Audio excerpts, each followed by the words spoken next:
Iran மிக சக்தி வாய்ந்த நாடு என்று கூறப்பட்டாலும் இதுவரைக்கு அதை ஈரான் நிரூபிக்கவில்லை.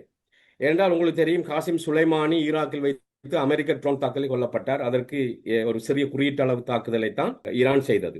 அதே மாதிரி இஸ்மாயில் ஹனியா ஹமாஸ் தலைவர் ஈரானில் வைத்து படுகொலை செய்யப்பட்டிருக்கின்றார். அதற்கும் ஒரு குறியீட்டு தாக்குதலை தான் ஈரான் செய்தது. ஈரானிய ஜனாதிபதி உங்களுக்கு தெரியும், இப்ராஹிம் கூட ஒரு உலங்குவானு விபத்தில் கொல்லப்பட்டார். அவர் எவ்வாறு இறந்தார் என்பதை உலகத்துக்கு ஈரான் சொல்லவில்லை. ஆக இப்பொழுதும் உங்களுக்கு தெரியும், துல்லியமான தாக்குதலை இஸ்ரேல் செய்திருக்கின்றது.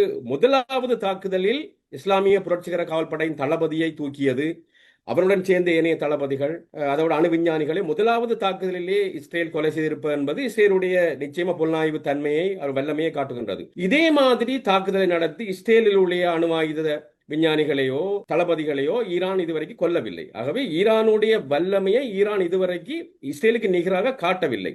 ஆனால் அந்த வல்லமை அவர்கள் இனிமேல் காட்டுவார்களாக இருந்தால் தான் உலகத்துக்கு தெரியும் ஈரானிடம் எவ்வாறு அவர்கள் அந்த ரிவர்ஸ் டெக்னாலஜி என்று சொல்வார்கள். அதில் ஈரான் கைதேர்ந்தது என்று பலரும் சொல்லுகிறார்கள், ஏவுகணைகளை தங்களுக்கு ஏற்ற மாதிரி மாற்றி அமைப்பது.